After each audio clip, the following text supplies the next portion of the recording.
Promotional consideration paid for by the following.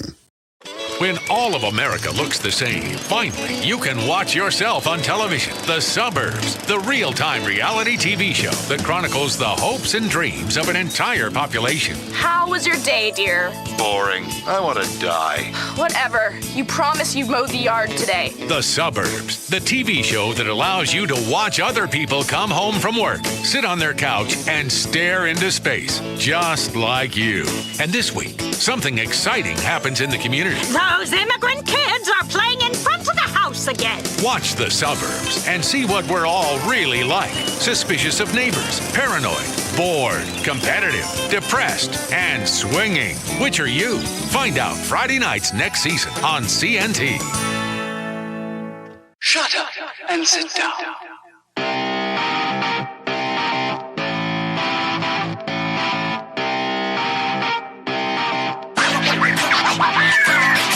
Hey everybody, welcome to a brand new episode of Third Shift. It's episode 471. We're getting closer and closer to episode 500. This is crazy.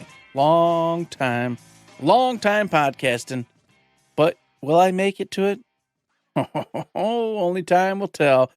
But you know what? Today I am here. You hear my voice. You hear me talking. And of course, there's another human here. Because if this human wasn't here, I wouldn't be here. And that's Mr. Matt. Mr. Matt's here. He's here today.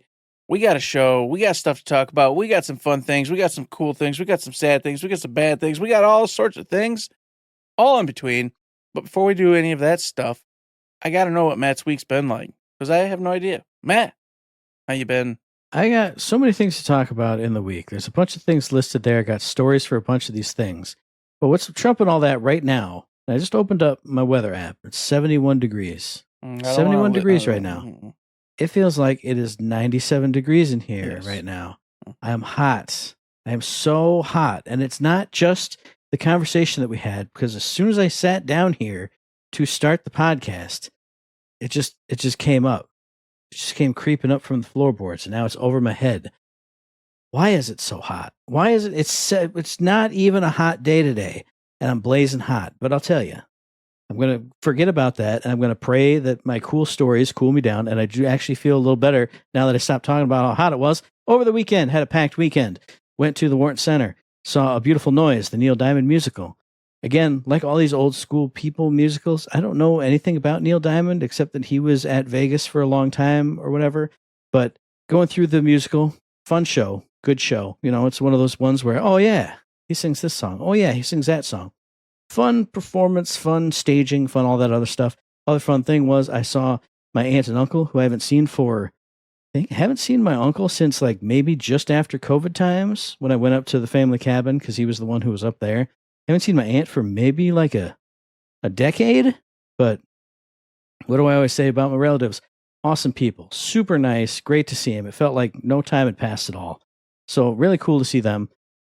After that, literally got home, started watching AEW All Out. Professional wrestling pay-per-view, the best that there could ever be.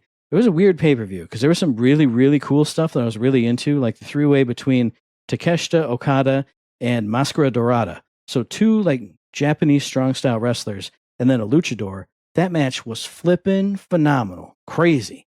John Moxley versus Darby Allin in a coffin match. Awesome. Crazy. Blood everywhere. Just good, just bloody stuff. But then there were a bunch of matches where I was just kind of like, yeah, I'm watching it.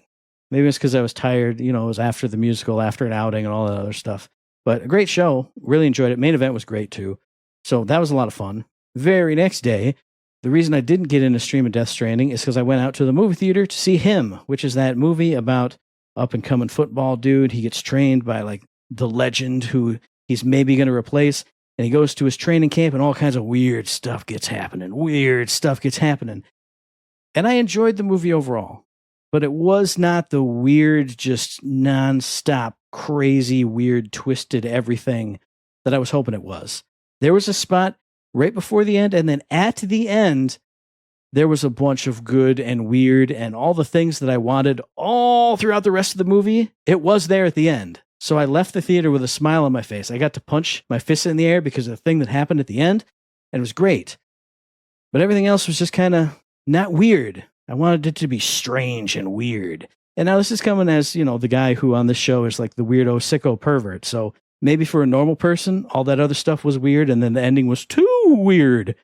But the ending for me was just weird enough, and I wanted all the rest to be that weird or weirder, and it wasn't.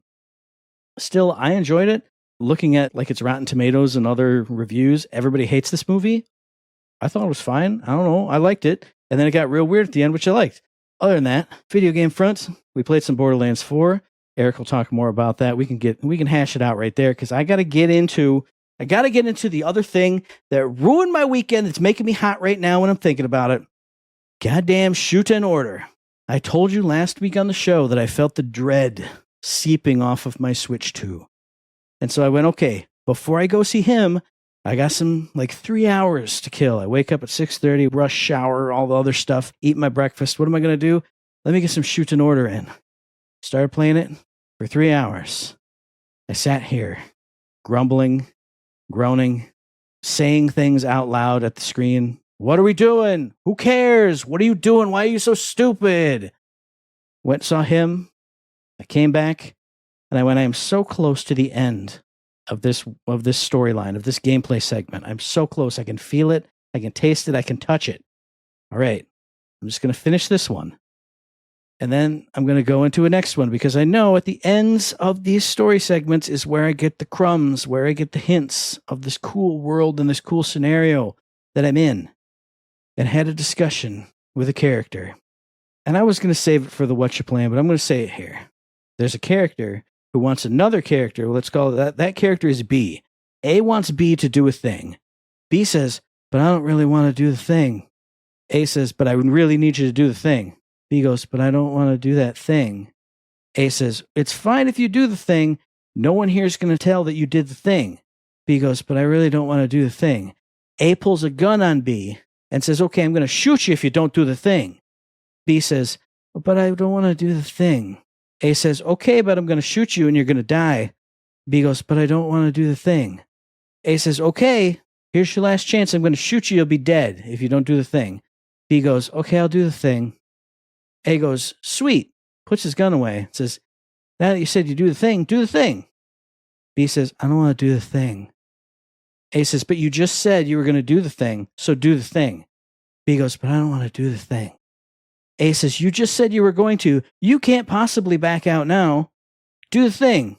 B says, I don't want to do the thing. A says the same thing for 5 straight, maybe 10 straight minutes. B finally says, okay, I'll do the thing, but you all have to leave the room while I do the thing. A and all these other idiot characters go, sweet, all right, let's go have a conversation in the hallway while B does the thing. Surprise, B runs away. So you, the main character, you go and find B in B's hiding spot because you have this ability to find things. Okay, cool. Talk to B. Now I'm the main character. Hey, B, yeah, I understand you don't want to do the thing. Yeah, I don't want to do the thing. But you should really do the thing. But I don't want to do the thing. But it would really help everybody out if you did that. I said I did the thing that is always the death knell of movies, games, TV shows, books. I said, okay, this game. And I immediately quit without saving, deleted it from my Switch 2, put it away. It's gone forever. It's gone forever. But I need to know what happens in this cool world because I don't know 90% of what's going on. And this world is flipping awesome and super cool. So I went on YouTube and I found people who had like a no commentary playthrough. And I watched the end of that story slice I was in.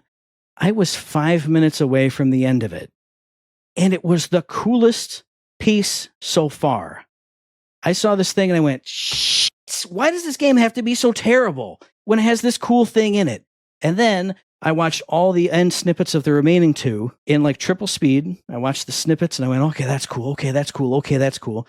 Then there's like a finale that is like 10 hours long of the coolest stuff. There is so much awesome stuff in this game. The reason why the story plays out the way it does, the reasoning for that is so cool. The characters, the relationships, everything is so awesome. But it's hidden behind the worst game, the worst, most awful characters I've ever played. This is the worst game I've ever played in a long time. This is my least favorite game of the year. It's awful and terrible.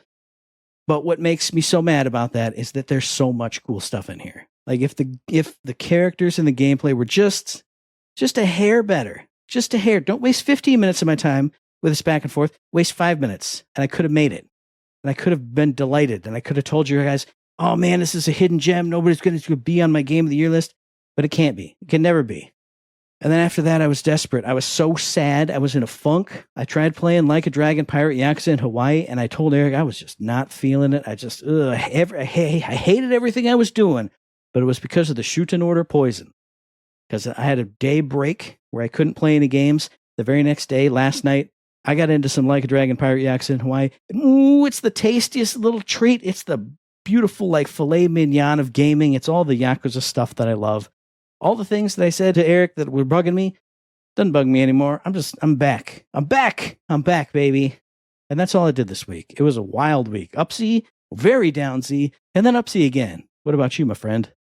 Well, I can tell you over the weekend, I don't really remember much. Like real life stuff, I don't know what we did. I think there was things. I'm pretty sure I did some real life stuff. However, don't remember it. So, pretty short this week because I've only got a few games that I played this week. And I'm going to tell you about one, Yakuza, Like a Dragon Pirate in Hawaii.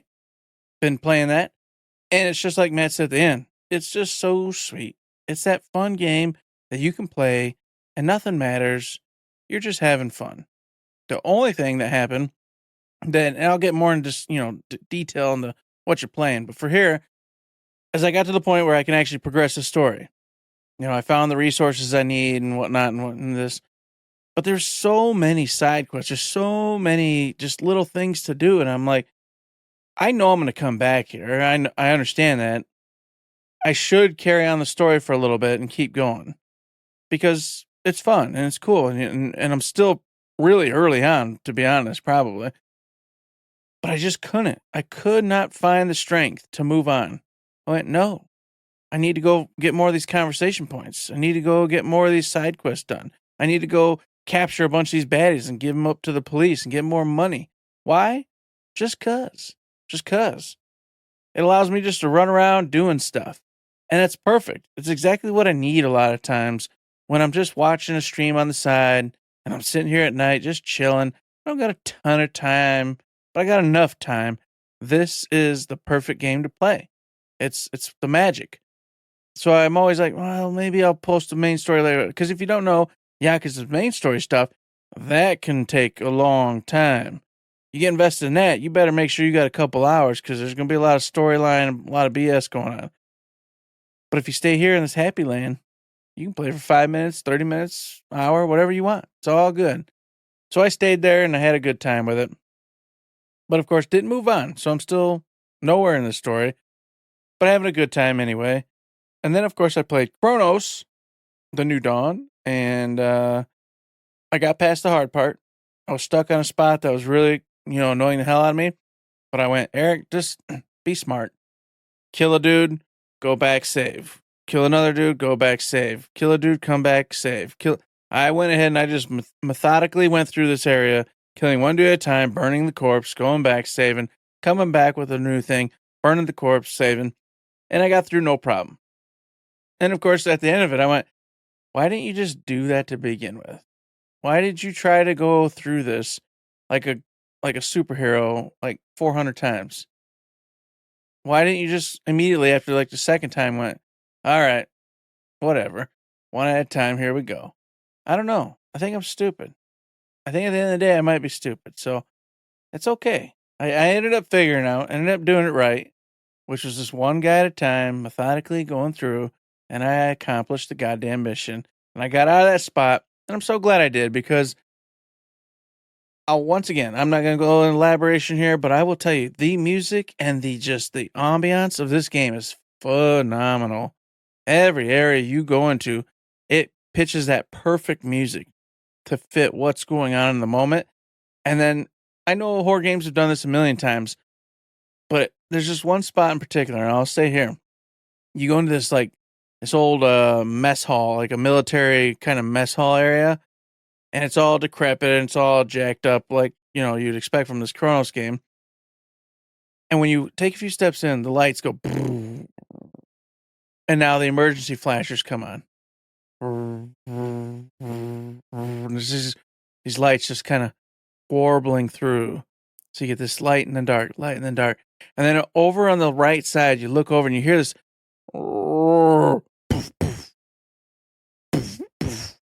And when the light goes just right, the shadow cast of this giant weird monstrosity just pounding on something. And you have no idea what it is or what's going on.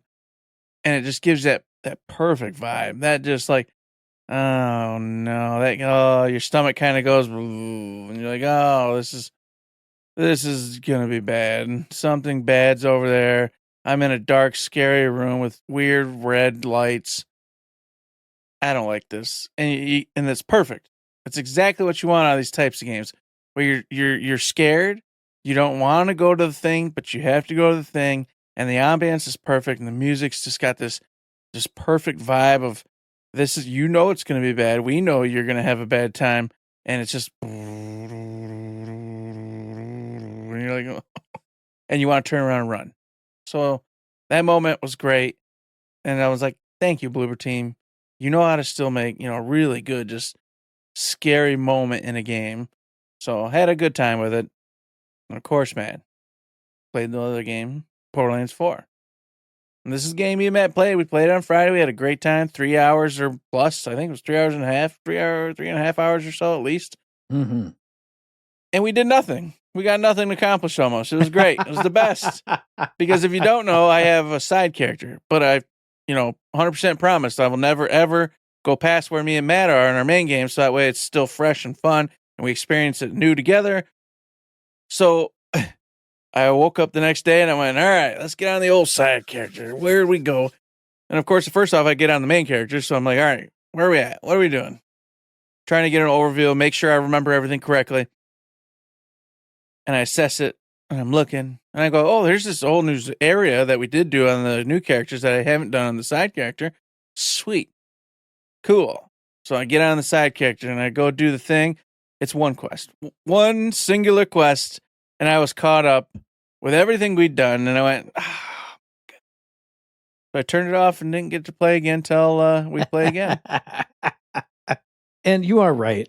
And I don't remember anything that we did, except for the one boss we fought, because I thought that was really cool. But I remember us constantly doing things, constantly having fun, shooting enemies, laughing, finding those dome bubbles and beating bosses inside of them, finding the weird, like, grab a thing and try to hoof it over this platforming section and throw it and pick it up. I think we did like 2 or 3 of those. 2 or 3 of those, yeah. Nonstop side missions, side activities, running over here, running over there. The Borderlands was back, but you are right. We're never going to finish this game unless we actually do a couple nights of just beeline it or do some side nights of we are not distracted, I'll say, and actually progressing and doing things.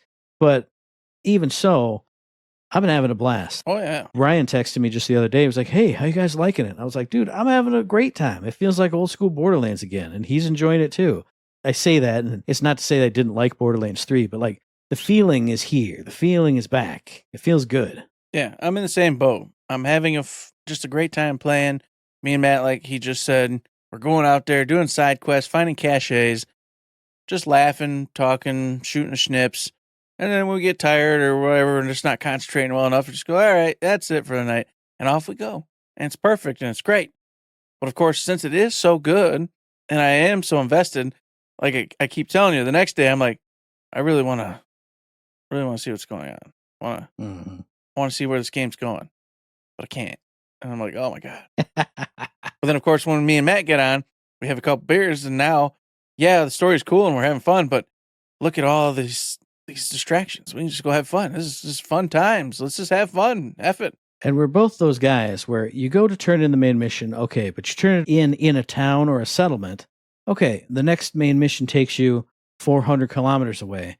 But since you just turned in town, 4 more side mission quest givers pop up and go, hey, since you're helping us out over here, we all could use some help.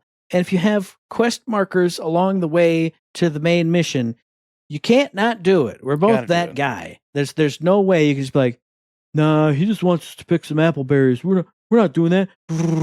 Fly by, even though he like chirps in your ear when you go fly. You can't do it. You can't do it. So you can't blame me. It's not our fault. It's neither of our faults, even though we both do still have the I went left and I went right for some reason. And now we found even more things because one of us is a place where we're not supposed to be, even though we agreed to be on the left, and then one's on the right, and the next time it's you, and then the next time it's me. It's good times. It does keep happening. But on top of that, you're right. And then to boot, all the main, little towns so far, which we've only gotten to like 2 or 3, admittedly. Every time you complete a bunch of those side quests, they're like, go catch this or go kill this monster. It's like they got another one for you. Mm-hmm. And you're like, well, I can't just let them go. We got to go do it. So I feel like, or like, boom, there's 4 new quests to do, like over and over and over and over and over again. Or we go, well, we got to pick it up. Just pick them up and then we'll go. And then on the way to what we're actually going for, hey, it looks like you found the area for the squiggle nuts. Oh, well, we're here. Might as well just do it. Oh, he said, come on back to finish it, though. Let's go back. Let's go get him. Let's go finish it. We got to do it. And that's the last part I will say is I appreciate that quite a few of these don't require that. Yes. I love how some of them are, not even some, most of them are literally just you do it and all of a sudden, boom, there's your reward. You go click on it and you get your new gear and stuff. Because, yes, you are right. The ones that go, hey, it's like a 4-parter, so you need to come back. And it's like, oh, no, I don't want to come back. You're way down there. Why? Oh, I'm making my sober up juice. I'm going to send you out 15 different ways, but you got to bring it back to the pot every time. Oh, okay. Well, there's an hour. There's an hour right there. Mm-hmm. Yeah, so when those ones hit, they're typically the bigger storyline ones because you get actually more interpersonal connections with the characters. But it is a touch sad because I'm like, no, these just go do's and just get rewards. They're perfect for drinking beers and actually making some headway because we're not idiots. And then drunkenly go halfway back and find something else to distract us. And then we never, ever get anything done. But it's still a great time. I'm glad we're having a blast with some Borderlands again for sure. Yeah. And of course, that's what the hell I've been playing this week. That's what we've been playing this week. But the game that I want to be playing all of this week, next week, however many weeks it takes, is Blippo Plus, which dropped earlier this week on the 23rd, developed by Yacht, Telefantasy Studios, and Noble Robot, published by Panic for Nintendo Switch, PC, and the Playdate, if you remember that little small 1-bit device that has a little crank on it. Somehow this started on that and then became a full release here. And this is a game, maybe I shouldn't even say that, because what is Blippo Plus? I feel like this is a weird art project, I guess is what I'd call it. I'm not sure. Eric and I know this because we're old men. But you remember those old days of like public access TV? People are saying like cable access. I don't know if that's the right word, but where you watch those on like WKAR or something. WKAR, like public access. yeah. Mm-hmm. Yeah, TV. And it's just kind of like weird different shows from local weird people doing things. Maybe one's an outdoor guy. Maybe one likes to arrange flowers or has a cooking show or whatever. Or this one's interviewing local people. About local what events. they're doing, yeah. Yeah. That's what this game is. Because essentially the storyline of the game is you're receiving transmissions from this distant planet called Blippo. And you're seeing that stuff, those broadcasts. That's what you see. You have like a TV guide channel and a little timeline that you see all these different shows on all these different channels. And time goes by as you watch. And kind of the more you watch, the more it unlocks different packs of shows. Like you're progressing through a week, essentially. And what I've heard, because I knew about this from, I think I read an article about the original Blippo, which was on the Playdate, which literally like broadcasted, literally like TV at certain times on that device. So you would see these little, I don't want to say bit crushed people, but it was still live action human people on FMV on that thing. But then in Blippo Plus, it's all color, fully acted with sets and green screens and local actors and all this other stuff. I've heard about it. I was excited for it. And I listened to a podcast called Post Games where they had an interview with the creator of this. And she talked all about how, well, there is technically a story in here because all of these shows are local shows from this planet where things are happening. But it's not like overt. You're not looking to solve a mystery. You can't influence things. You're just watching the broadcasts of these weird, wacky people doing weird, wacky things in this weird, wacky, old school, late 80s, early 90s format and fashion. And I don't I don't know because I've seen one review of it from, it was a channel called like FMV Games Archive or something like that. He really loved it because he's a big FMV Games fan. I've seen some other reviews that are pretty negative because people are saying, is this all you do is you just watch it? Yeah, that's the point. So this is not going to be for everybody. I 100% will admit that. But man, when I see some of these clips of these shows, it warps my mind straight back to being a kid, seeing some of these weird things on TV and just going, man, this is it. And maybe I'm not going to like all the shows, but I want to support weird projects like this. There's obviously fairly small indie teams. Like there's different groups that were in charge of different shows. You have different actors playing out different programming all across the board. I just think it's really interesting, really cool, like nothing else you will have ever played or seen before on your Steam account, on your Nintendo Switch, or on your Playdate. I think that's the title of GameSpot's review. It's a game like nothing you've ever seen before. That's what this is. Just if you want some FMV, weird old school times, if you want to just see something really unique and really different than anything else, check out Blippo Plus. I'm going to be checking it out. As soon as we are done with this podcast, I have Steam loaded up right now. When it's done, I'm buying it. I'm downloading it. I don't know if I'll watch everything on it. I don't know if you can watch everything on it. I'm pretty sure there's no way to actually 100% miss content in here. Like you can reload the week of programming, I'm pretty sure, if you want to catch everything. I don't know if it'll all be for me, but it's really unique, really weird and different. And I wanted to shout it out here on the podcast because I'm excited about it. Maybe you won't be excited about it, but maybe you'll be excited about what Eric's going to tell you about. Maybe that'll be for you. It might be, but before I get to that, I gotta say, man, you're all over the place. This sounds like a fun, neat game. It does, really does. Mm-hmm. But I thought you'd be frothing at the mouth today. Hades 2 is out. I know. And I'm like, that's an indie game. It's an indie game. Matt loves indie games. Matt loves Hades in general. This is for sure. I'm going to see Matt. He's going to talk about Hades 2. He's going to say he's already played. He's going to say he's in love with it. He's rolling around on the ground because from all reports, this is like 4 million times better than Hades 1. Like everyone's saying this is where Hades 1 was walking and jogging. This thing's just full speed running. And I was like, this is Matt. And then I went, Blippo Plus. That's not Hades 2. I thought for sure it'd be Hades 2. Well, 2 reasons. 1, just because I wanted to shout it out, because when else am I going to do it? Yeah. But 2, yes, Hades 2 is out, and I want to play it here on my Switch, just like I did the first one. But you know me, you, Eric, know this, and you, the listeners, probably remember this. When I play a game on the Switch, I want to have it in my hand. I want to have a box with a cart in it. And Hades 2 does not come out physically until like November 16th or something. What the fuck is happening with that? What are you doing? This is true. I suppose we'll let it slide for now. When Matt talks about Hades 2, I'm sure you'll have already played it and beat it. But Matt will be excited, and he'll tell you about how cool it is once you already all know. And that is what I'm sad about, is when we next do D&D, James will be like, dude, Hades 2, I'm all in it. I've escaped 3 times. How many have you done? And just like all the last times he's talked about something that I haven't been able to get yet or have been too busy with something else, I go, I haven't touched it at all, James. I'll play it in another month and a half, maybe. Sorry, buddy. Don't have a fun conversation. Wow, wow, wow. But I'll tell you, I'm not going to do that. Because guess what? Silent Hill F has come out, and it was developed by NeoBards Entertainment, and of course, published by Konami. And it's on all the systems except for the Nintendo Switch. You can go get it right this second, available to everyone. In fact, it's been available to those who did like the Ultra Order, the $10 extra as of 2 days ago.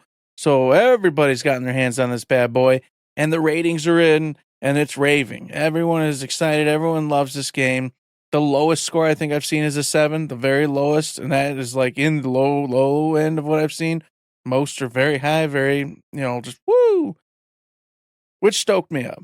I knew it was going to be good. I felt it in my bones.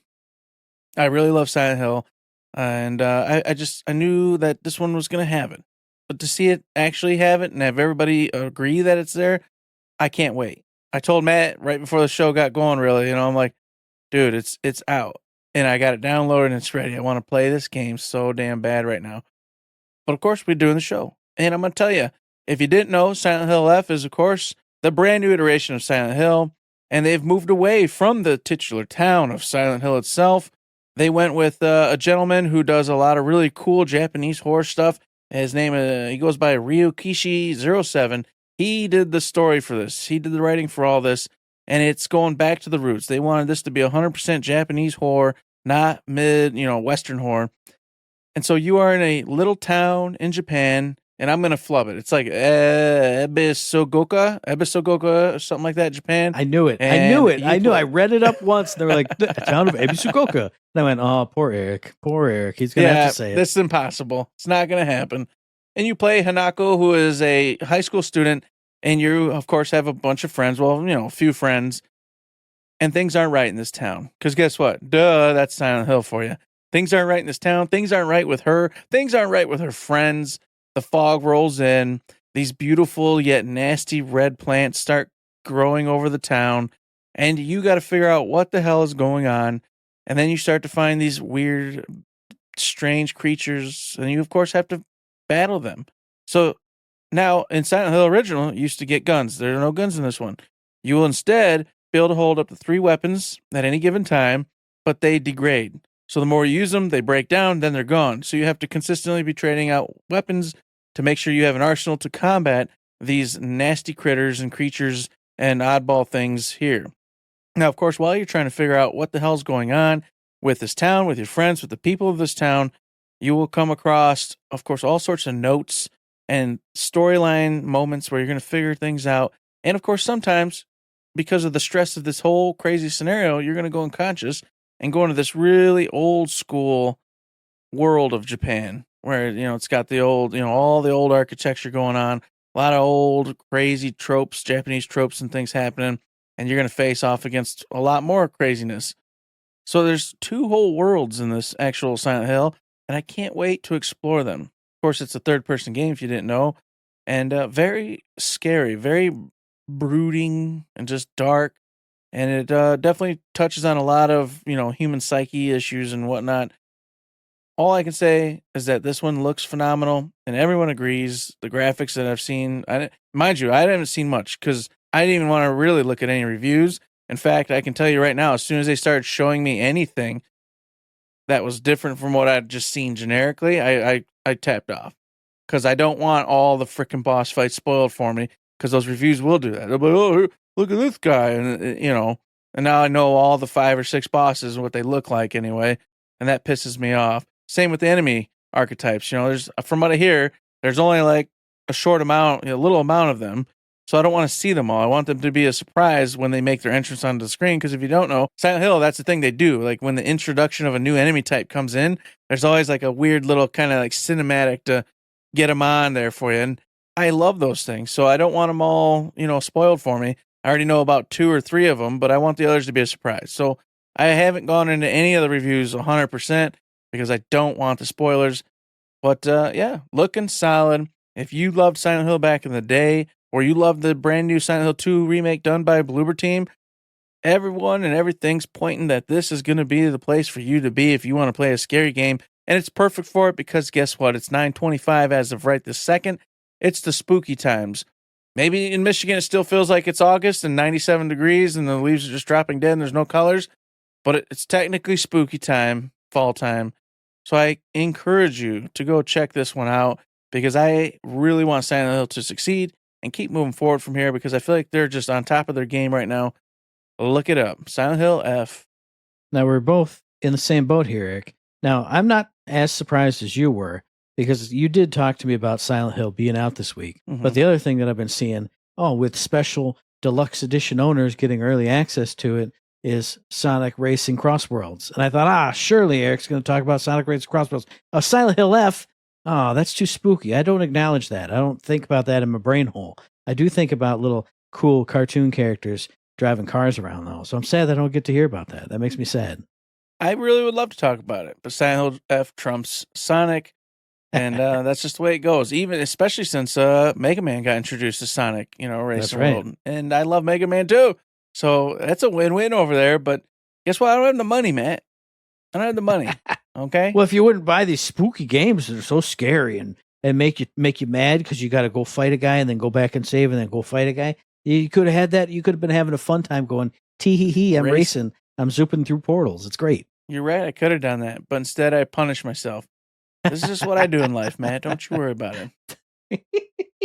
But you know what? If you don't want to punish yourself, if you want to reward yourself, then get Game Pass this month. Because if you are a buster like me and you didn't want to get Hades 2 without a physical edition, but you still haven't played Hades 1, guess what? Game Pass has got you covered. It's got Hades right now. Boom, right there for you. It's also got the game preview of Endless Legend 2. I don't remember what that one is, but I looked up Sworn, which is another game, and that's like PV. Oh, man, is this? Oh, okay. I screwed it up. I looked up both of these games that I'm about to talk about a couple days ago, and now I've got them twisted in my head.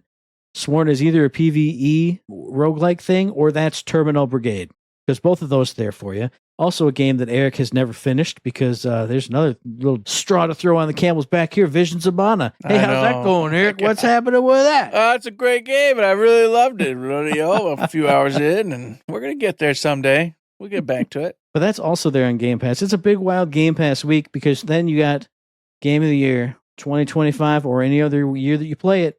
Peppa Pig World Adventures, baby. Go get it. You know you love that little cartoon pig. You love it.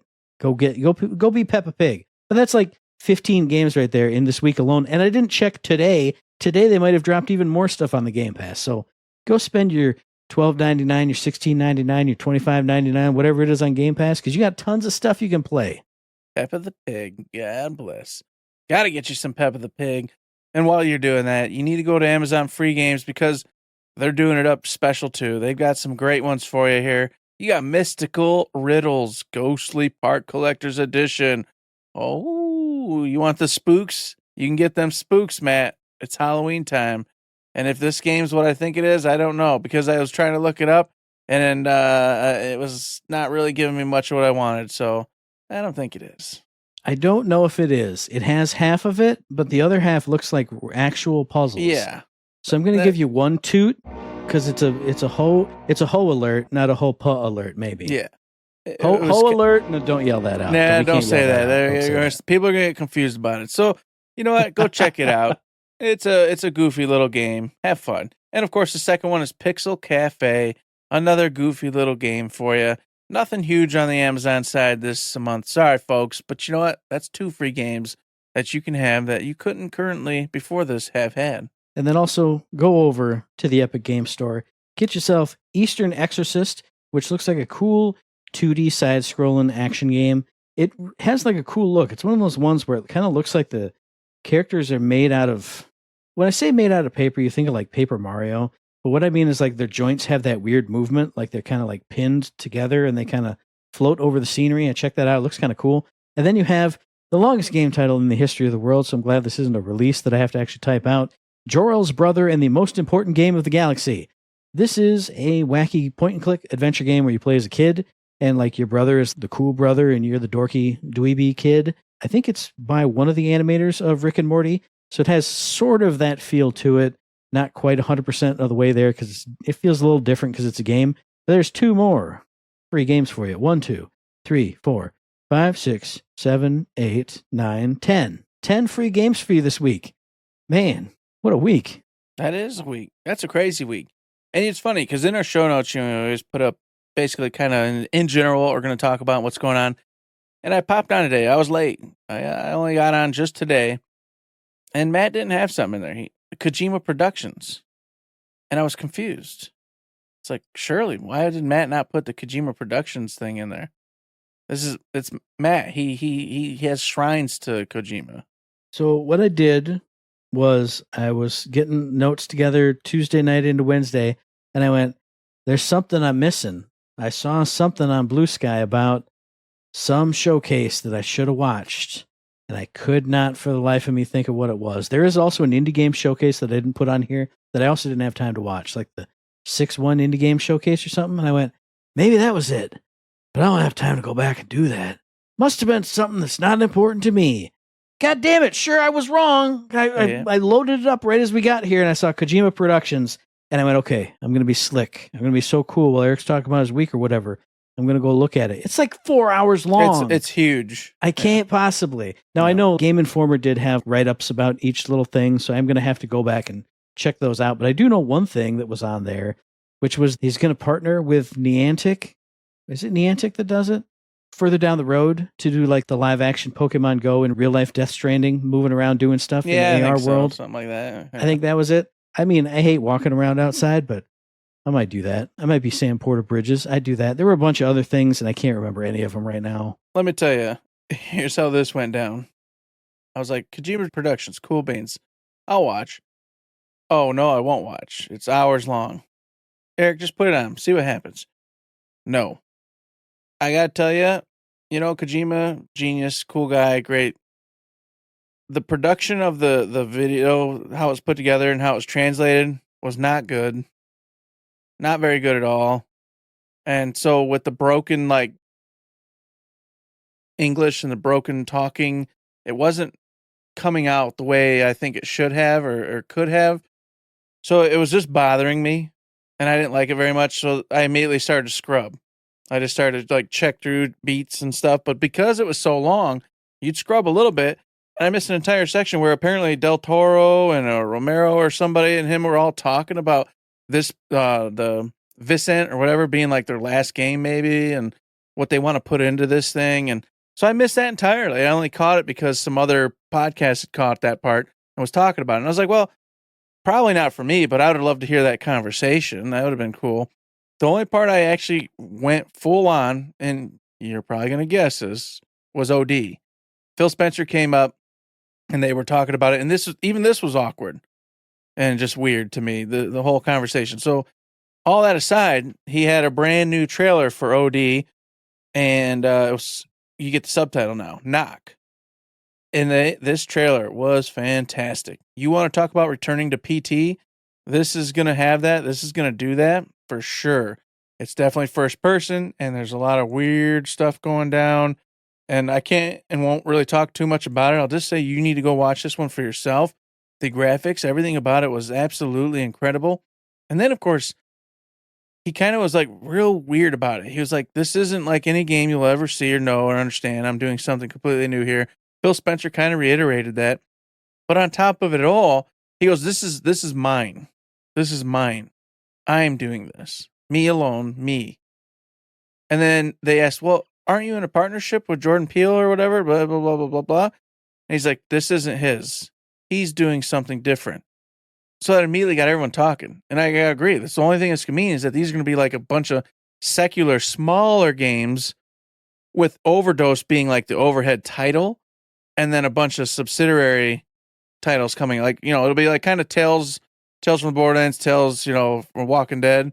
I think it's going to be done in that style. These short, little, tiny 3-hour, 4-hour games with different directors, different horror makers, etc., all doing their own spin on Overdose as a whole. And that could be completely wrong, but with him making sure you understood that Knock was his and Jordan Peele's doing something different. But of course, they're both working on Overdose. That's the only thing that does really make sense to me. So that was really kind of cool news that came out of it, but he wasn't intentionally really talking about it. I was going to say, what's the that game that's like the Telltale games? It's Kids in the Woods and The Die. The people who did like House of Ashes, Man of Medan, all that other stuff. What's that series called? Was it Dark Horse or Hourglass or it finally jumped into my head, like the Dark Pictures Anthology. It's the name of all those. Yes. So that kind of puts me in mind of that. OD is the franchise, and inside of here you have all these other different experiences. Different tales. Dark tales. But he made it kind of sound like they'll all vaguely maybe, but somehow all interconnect on some level. So that, that really stoked my interest. I hope that this isn't one of his like 4-year takes and it's going to take 4 years. A lot of peeps, and me included, I think it'll probably be next year, maybe late next year. We see the first one at least. But I'm looking forward to checking that one out. I really hope we see like a glimpse of whatever Jordan Peele's working on. But he's already stated that he's working with others too. So maybe after we get Jordan Peele's, he'll announce like the other next person he's working with to make one. And they'll kind of stagger it out year after year. But even maybe hopefully faster than that, because the way he was talking apparently with the other greats about Vicent, was that like he intends to retire and that this one might be his last one. Of course, a lot of these auteurs / developers say that, but who knows? I mean, he was supposed to stop doing Metal Gear after 2, and then after 3, and then after 4. And you know how it is. But I was trying to, while you were talking about OD, see if the translation here was as bad as it was in the RGG Summit. Did you watch that? Because I watched that. That one I missed. I missed it. Because that was a really awful... Now, I shouldn't say that because I'm not a translator. I know it's hard work. But that was another 2-hour stream where they had the host and bringing up the voice actors and all that other stuff and talking with them. And it was live translated by a guy and a lady. And the lady was doing the lady's voice. The guy was doing the voices of the fellas. But that dude was a full minute behind sometimes. And then he'd lose it. And the lady would have to jump in. It was very awkward. I couldn't tell if the Kojima one was that bad. But when you said that there was bad translation issues on it, I went, oh no, maybe the same team did the RGG Summit. But after the Summit, where they did announce stuff, but then they had a lot of interview time, after that was the RGG Direct, which was 30 minutes, just talking about 2 big reveals, 2 big talking points, which is Yakuza Kiwami 3, which did get leaked / spoiled a couple weeks ago. And man, the game looks good. It looks so good. Now, I will take issue with, I can't remember which podcast it was I was listening to a couple weeks ago when the spoil happened. They went, oh yeah, they just released Yakuza 3 Remastered a few years ago, but that's so rough. I played it for 20 minutes and I just had to quit because it was so terrible. Dude, that game's great anyway, but now you get it Kiwami'd up. So all new graphics, all new everything, all new fighting styles. It's all modernized. It's all sweet. 2 weird things. One, they changed Kiryu's shirt. His fit in the original, as somebody put it online, is iconic. His shirt's different now. That's not my Kiryu. # not my Kiryu in Okinawa. But then they've also, because 2 of the actors who digitally portrayed the characters in the original have passed on, now they've been replaced with different actors because they had to record new voice lines and all that other stuff. So now they had the new faces. It looks a little weird, I'm not going to lie. But everything else they showed, especially in the Direct, where they showed literal gameplay and the fighting styles and all that other stuff, it looks so good. It looks so awesome. Kiryu now gets to be in a biker gang of tough biker chicks for some reason. Looks incredible, strategy and fighting and all this other stuff. And then the other thing they announced, which will be packaged in with Yakuza Kiwami 3, is a side story called Dark Ties, where you get to play as the villain from Yakuza Kiwami 3, but in the past. So you get to play all through his rise to power. He is the coolest character. He is one of my favorite Yakuza villains. That dude's awesome. So getting to play more as him is great. But then they showed off his new fighting style, all the other stuff he gets to do. I would be sold no matter what. But man, sold. Then they also announced that Kiwami 1 and 2, and I think Yakuza 0 are getting packaged up in a 20th anniversary pack for PS5 and Xbox Series consoles and stuff. And then they showed one trailer for, was it Stranger Than Heaven? Stranger Than Heaven, yeah. Yeah. But it was all CG, and it was a lot of behind-the-scenes stuff.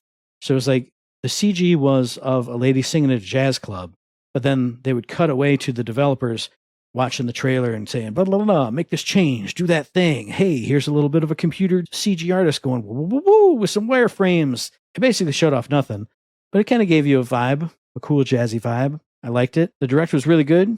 RGG Summit is cool too because you get to see the voice actors and all that other stuff. Good stuff. Yakuza Kiwami 3 and Dark Ties, give it to me. Sounds awesome. I'll have to give it the quick hit, later on. Just go through the highlights there.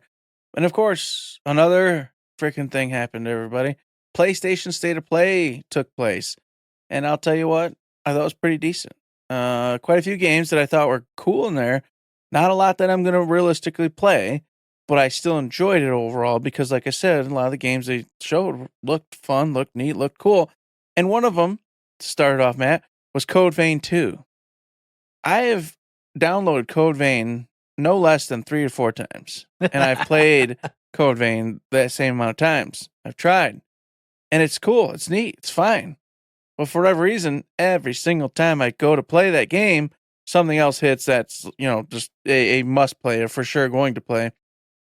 And then I saw this trailer, and it was a beautiful, big, buxom anime chick I was going to give you so much crap for that. I immediately went, yes, sir. What have we got here? She's literally just standing there with the jiggles happen. Oh, it's like, wonderful. This is what a right wonderful thing. I love it. I'm so happy. And it looked good. It looked like it's going to continue on some, crazy Code Vein stuff. And if you don't know, when Code Vein hit, it did pretty well. People said it was a solid game, a lot of fun, really neat.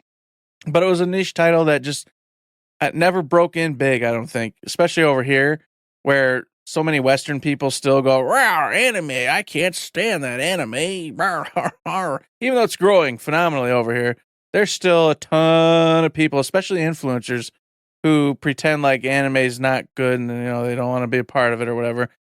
So I heard a lot of that, from different podcasts I listened to. Of course, they start off with a big tittied anime girl. And I'm like, but the game itself was good. You guys, oh, darn.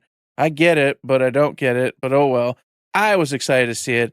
I am now in the mood to, and someday when I have free time, which is never and never and never, play Code Vein. And, of course, get this one and play Code Vein 2 and be all in on this. I was stoked to see it and had a good time. Yeah, I agree with that. But I'm going to go to the very start of the show with Saros, whatever the new game is called from Housemarque. I think the developer was Australian. So I'm like, should I say it like he does? But is that really how like an American would say it? I don't know. But three things. The first thing is I really liked Returnal, but I just couldn't get all the way into it. Because once I got to the second area, every time you died, you'd have to start at the first area again. And you could skip to the second one, but then you'd be skipping to the second one with your derpy first starting pistol. But this one, they specifically mentioned showing a different character's ability, saying this is part of our permanent progression systems. And I went, yes, make it a roguelite, not just a roguelike, because I do like likes, but I love lights. And it sounded like they were going that way. Also, they showed off a shield in this one that let you absorb enemy bullets, which, if you've never seen these games, there's bullets flipping everywhere, especially when you get further into the game. But you could use that shield to absorb the bullets, and then it powered up a really powerful weapon that you could just blast enemies with like a bullet train of your own. So I was excited for that. 2 little upgrades they showed. This was not much. They showed like 2.5 minutes of gameplay, maybe. But those 2 things they talked about got me more excited for this. If it was just Returnal again in a different environment, I would still play it and like it. But this looks really cool. I like it. Yeah, I was interested in this. Returnal, like I said, roguelikes aren't my jam. This one might be a roguelite. And I do love the bullet hell stuff, though. So I'm like, ooh, maybe this will be my endpoint. And it looked interesting, looked really cool. So I'll keep an eye on this one. But of course, with that being said, they also did the campaign for Battlefield 6. They haven't really touched or talked much about the campaign whatsoever. So today or yesterday, whatever day it was, you got a glimpse at it. And I typically don't play war games. It's not what I do. But since I'm buying this game anyway, I was like, well, probably going to have to. I mean, why waste the money if I'm going to not touch it? So I watched it and I went, well, that's pretty damn cool. And then, of course, I heard you guys want to go do the thing? Hoorah! I went, oh, I knew it. Maybe I changed my mind. I don't know. But, I mean, regardless, it looked impressive. As soon as I heard that, I was just like, I should say that to Eric when he's talking about Battlefield. Like, hoorah, Eric! And he just reached through the screen and punched me. But yeah. I didn't say it. You said it, not me. I didn't say it. Yeah, it happened. And as you knew, I was like, oh, no, don't like that. So it was neat. It was graphically impressive. Looked really cool. I'll give it a go. But just neat to actually see some of the campaign happening because they haven't really touched on it at all. It's all been multiplayer up until now. And it's right around the damn corner. You got like a week and a half left. I'm going to give you 2 remasters that were almost right in a row. They were separated by something, but I didn't write it down. First off, Deus Ex Remastered. How has it taken so long for somebody to remaster or at least fully remake Deus Ex for modern day consoles? Now, it doesn't look like Duke of New York A1. This isn't a remake, but the remaster looks pretty damn pretty. Now, I played the original Deus Ex on PS2, which was not the Duke of New York A1 version to play at that time, but I still absolutely love that game. So to get to play it again, possibly more fleshed out now that it's on a remaster of the PC version on PS5, that's going to be a lot of fun. And then I can't not talk about a Dynasty Warriors game. Anytime a Dynasty Warriors game is talked about, I'm going to talk about it. And they showed, and I was whoosh, right back to the PS2 days. I flashbacked in my little heart, in my head, and in my soul when I saw Lu Bu come out. Dynasty Warriors 3 Complete Edition Remastered. I thought to myself, what's this going to look like? It's not going to look that good. But it basically looks like they took the Dynasty Warriors Origins engine and put Dynasty Warriors 3 in it. So you have tons of characters, all the good stuff, all the flashbacks from the real first Dynasty Warriors game. It's not the first game. It's not even the first that was the brawler game, but the real one. The real ones know. I am so excited for this. It's so good. 2 awesome remasters coming just for me. Not anytime soon. They're still coming like March and stuff of next year, but they got me excited. That's going to be good. Well, you were getting excited over that. I was getting stoked about the Final Fantasy Tactics, the Evilist Chronicles. They gave it another whole push here. And mind you, it's out like next week or this week, and the reviews are already out for it. And once again, everyone is screaming that this is the best of the best of the best. This is a remake of the OG one on one end, and then they added in the storyline of War of Lions, but not the added content. So just the storyline, it goes along with the updated graphics, etc., and fully voiced acting gets tossed into the new Evilist Chronicles version. But on top of that, you also get the OG version right there for you to play too if you don't want to get any of the other stuff or added stuff in. And so both are available to you, and the reviews will tell you that both are fantastic for what they are. And this trailer, of course, just got me more pumped up to play it. I'm seeing these characters, seeing them, the little battles playing out, the betrayals and all sorts of cool stuff. And I went, oh, hot diggity daffodils. Now I actually, obviously I'm going to own it, but it was kind of like, well, I'll just play it someday. But now I'm like, no, now I want to play this. I actually want to just play this now. So now it's warring with the other games that I want to play for my attention here in the next week and a half or 2 weeks with all these 5 games I'm currently embroiled with. It is a mess. It's a mess. That is why I looked away. I watched it not too long before this podcast, and I was like, hey, Final Fantasy Tactics, let's talk to the director. And I had to look down. I had to look away because I would have been on the same boat as you. And I would have gone and bought it day one, and then I would have had to start playing it instead of this and that and the other thing and the other thing. And Ghost, how can you play it when Ghost is coming out next week? Like I had to look away. I'm still gonna own it and play it at some point, just like all the other games that I've missed. But I couldn't look at that one. What I could look at is a game that I love the style of, but I'm not going to play. So this is like the reverse, is Let It Die Inferno. Like they had the guy with like the skull mask there showing off, talking about it. And I was like, what's this crazy game? And they said, oh, it's an extraction action game and blah, blah, blah. And I went, okay, well, I'm not going to play that.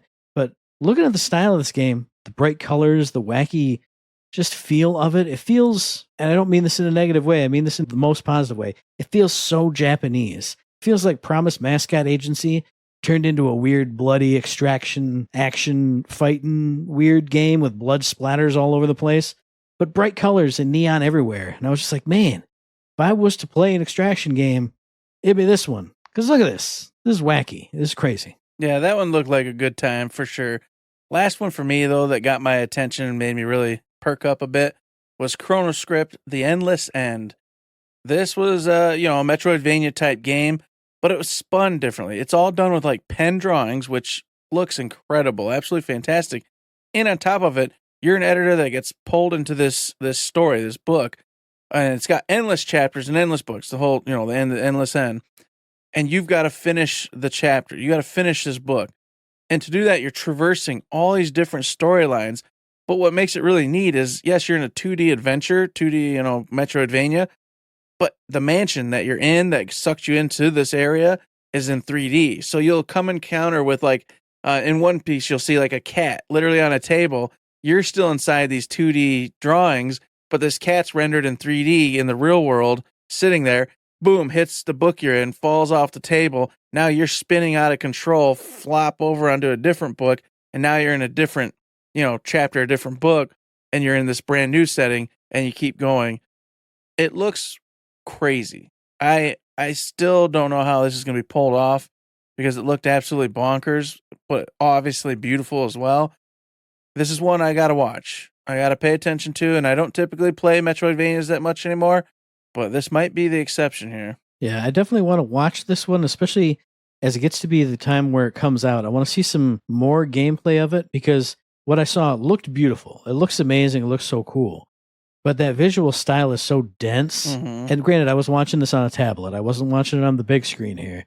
But it was so dense, like I could almost, at certain points, not tell what was going on. And I'm not a stupid guy. I'm just saying there's so many effects and so much detail in the background and your character, and then like a whoosh, and then a rat crawling across, and I was lost. I had no idea what was going on. But it looks amazing. It looks so cool. Since that was the last one for you, the only other one I'll mention is the big one at the end that everybody kind of knew was going to happen was Wolverine.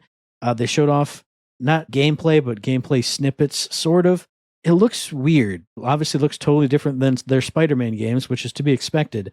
But I don't know. I wasn't super excited for it, but the whole time I was watching it, I went, the games they make, the superhero games that they make, are like intense and crazy, like nobody's business. I always talked about when I was playing Spider-Man 2, I was like out of breath after some of those combat encounters because there was so much crazy stuff. And the cutscenes were big and flying and intense and all over the place. And they showed bits and pieces of cutscenes here and there. But I know they will take Wolverine on a wild ass ride. So I am excited in that aspect for it. But just the gameplay didn't really hit it for me, what they showed. Plus, I'm not like the big, giant blood and guts guy. I'm not even a big fan of Wolverine. But I know their games are good. So I should be excited. I wasn't super pumped by what I saw, but I don't know. And for me, it was the opposite. I don't really like Spider-Mans. I don't like the games they've been making. I just don't click with them. So for this one, the reason I didn't mention it is because I don't like Insomniac. And so they're making Wolverine. I love Wolverine. Wolverine is my dude, the bloody, gory, ripped to shreds Wolverine. And they showcased that. They even made it a new blood system just for this game that they talked about. And so, like, I want to be excited for this, but I don't like the games they've made. And so I'm like, I don't know. I'll just wait and see. We'll see how it all goes. Maybe I'll check it out. Maybe my brother will buy it and then I can play it for free. You know, so that's why I didn't mention it. It was for the exact opposite reason. You don't like the character in that world. I just don't like their games in general. So I'm like, I don't know what to think. I don't know. It's a weird one for me. I want to be excited for it, but I don't want to sound negative about it because it looks good, but not my kind of game. Mm-hmm. I don't know. It's so weird.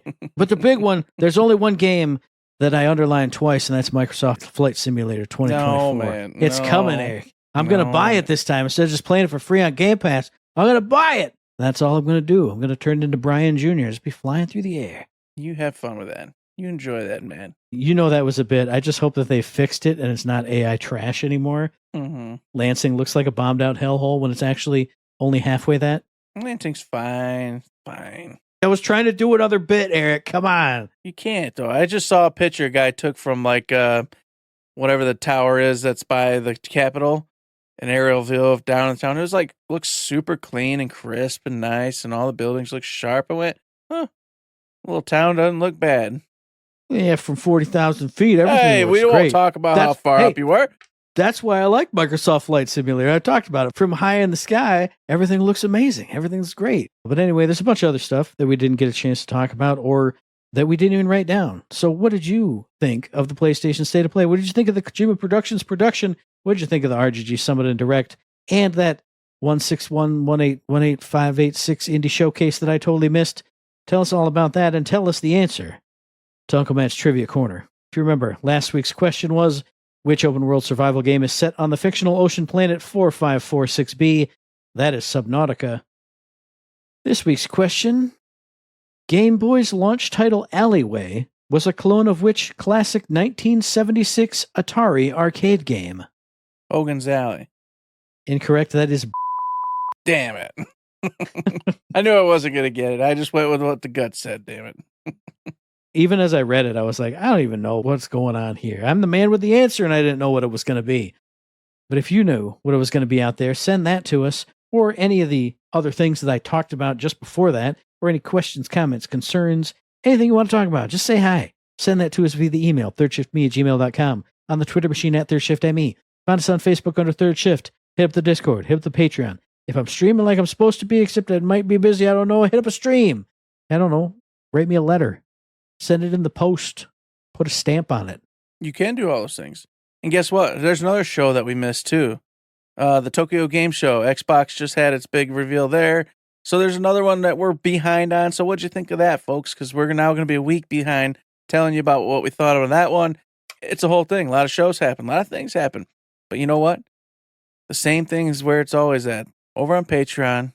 You go over there, throw $1, $2, little tip jar. Anything you want in there, we encourage it. It helps pay the bills, keep the lights on, and keep us rocking and rolling. But if you can't do that, go on over to the Spotify, to the Apple Podcasts, give us some 5-star ratings. Go to the Discord, join in some conversations, and have some fun.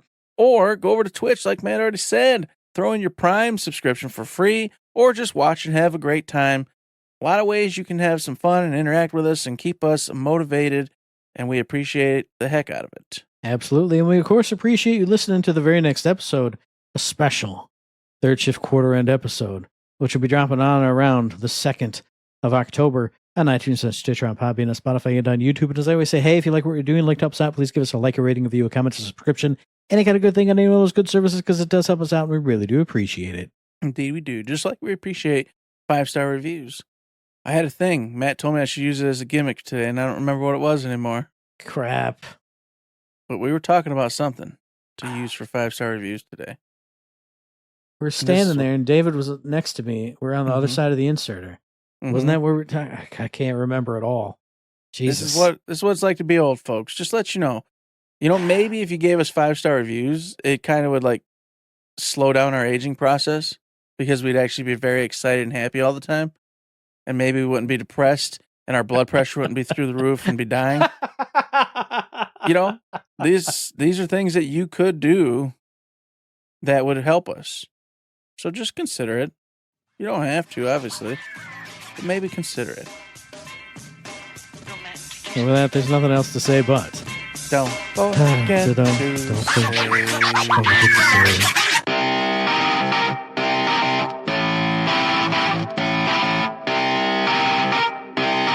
Shut up and sit down.